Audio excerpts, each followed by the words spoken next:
The cargo bay was a tomb of twisted metal and flickering emergency lights.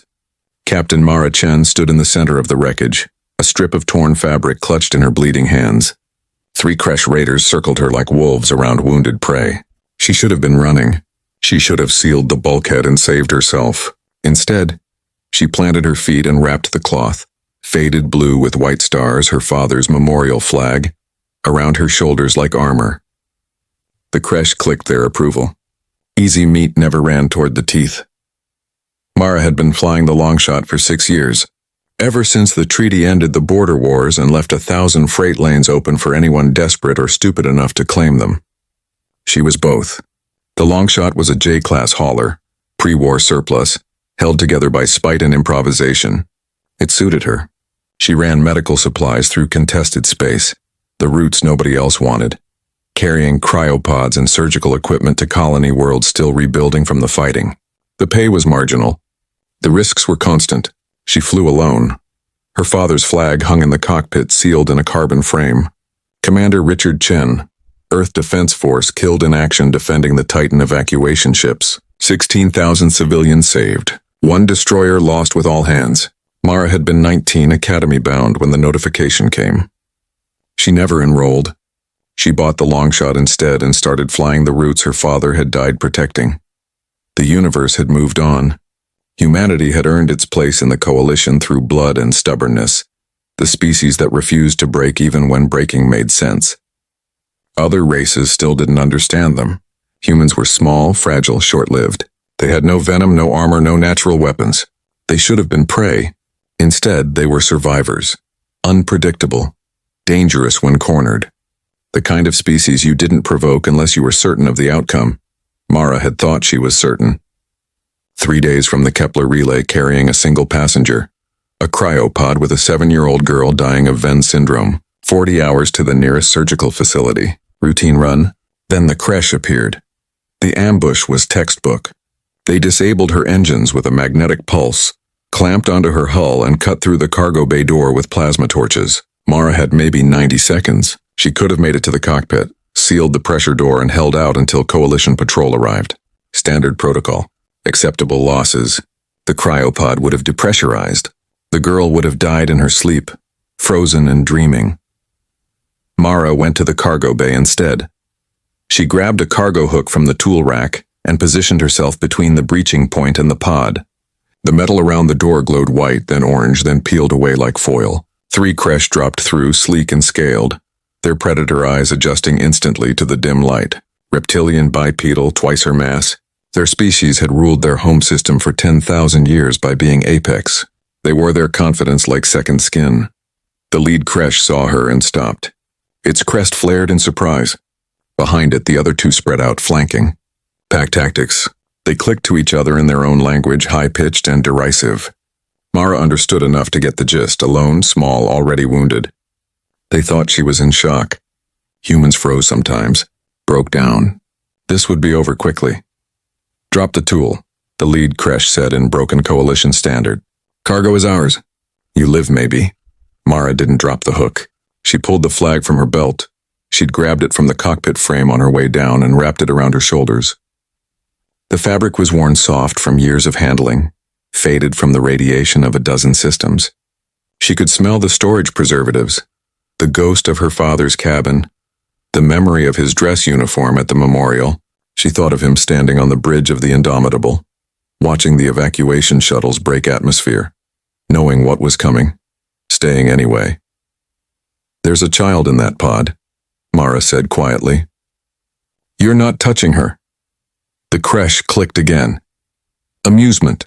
The lead one took a step forward, its claws extended. You die for cargo? Stupid. Not cargo, Mara said. A child. The Kresh lunged. Mara didn't retreat. She roared. A sound ripped from somewhere primal and ancient. The scream of a human parent over a threatened child, guttural and raw. The lead Kresh stumbled mid-leap. Mara surged forward, cargo hook raised, flag streaming behind her, eyes locked on the predator. She didn't swing. She didn't need to. She bared her teeth and advanced, making herself bigger, making herself loud. And the Kresh, creatures that had hunted and killed for evolutionary ages, recognized what they were seeing. Threat display. Territorial defense. The mathematics of survival flipped upside down. The lead creche backpedaled. Its crest flattened. The other two froze, suddenly uncertain. Mara took another step. She was bleeding from a dozen cuts, barely armed, outnumbered 3-1. None of it mattered. Her voice dropped to a growl, steady and cold. "You know what we are," she said. "You know what humans do when you back us into a corner. You've heard the stories. The soldiers who held the line at Proxima, the miners who detonated their own station rather than surrender, the medic who held off an entire battalion with a pistol and a prayer." She took another step. The cargo hook gleamed in the emergency light. "I'm carrying my father's flag. He died protecting children. I'm standing between you and one right now. You really want to find out what I'll do?" The lead creche hissed, but it was defensive now, uncertain. Its pack members shifted nervously. Mara saw the calculation in their predator eyes. Easy prey doesn't advance. Wounded animals don't attack. What kind of species ignores survival instinct? "We don't just fight for ourselves," Mara whispered. "We fight for the people who can't. That's what makes us dangerous. That's why you'll never understand us. And that's why you're going to leave my ship now." Silence. The creche stared at her. At the flag. At the hook in her hand and the absolute certainty in her stance. The lead one's crest flickered. It clicked once to its companions. They backed toward the breach slowly, never turning away. The lead creche paused at the opening. "You are strange prey," it said. "We're not prey at all," Mara answered. They left. Mara collapsed against the cryopod the moment the creche ship detached. Her hands shook. Her vision blurred. The flag slipped from her shoulders, pooling around her knees. She wanted to scream. She wanted to cry. She checked the pod's readouts instead. Stable, intact, 37 hours to destination. The girl was still dreaming. Coalition patrol arrived 14 minutes later, responding to her automated distress beacon. They found Mara sitting beside the pod, cargo hook across her lap, the flag clutched in one hand.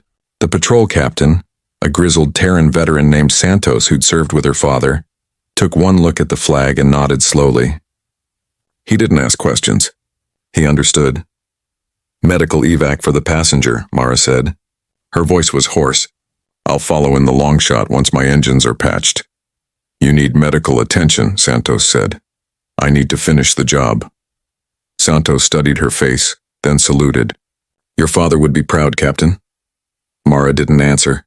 She folded the flag carefully, precisely, the way she'd learned at the memorial service. The girl was transferred to the patrol ship. The colony surgical team was already prepped. She would make it. Mara watched the patrol ship jump to FTL, then limped to the cockpit to assess repairs. The flag went back in its frame, watching over the controls. 3 systems away, aboard the creche raider ship, the pack convened with their clan's memory keeper. The old one listened to their account with keen interest, its eyes half-lidded, its claws tracing patterns in the sand of the chronicle pit. The lead raider finished its report and waited. "You are certain?" the memory keeper asked. "She advanced while wounded? Alone?" "Yes, Elder. She wore deathcloth and spoke of ancestors. She defended young that was not her own blood." The memory keeper nodded slowly. "The humans do this. They wrap themselves in symbols of their dead and become other, not stronger, unbreakable. They calculate different mathematics, not survival, purpose." The pack shifted uncomfortably. The lead raider spoke. "We have taken human ships before. Easy prey, but this one, she did not calculate survival at all. She calculated only protection, as if the young was more valuable than her own life." "Because to humans," the memory keeper said, "it is." The old creche carved a symbol into the chronicle pit, a marking that would be shared across the clan networks, passed to other raider packs, whispered in the dark between jumps. A warning, a recognition. "Mark their ships as protected by ghosts," the memory keeper said. "The humans do not survive because they are strong. They survive because they choose what matters more than survival." The pack clicked their understanding and retreated. The memory keeper stared at the symbol for a long time, wondering what kind of species weaponized love itself, and whether the galaxy was ready for what that meant. Somewhere in the deep black, Mara Chen flew on toward Kepler Station, carrying medicine and hope to colonies that needed both. The flag hung in its frame, Her father's sacrifice lived on in hers, and the universe learned, one encounter at a time, that humanity's greatest strength was never knowing when to quit. Humanity doesn't win because we're the strongest. We win because we refuse to abandon what we love.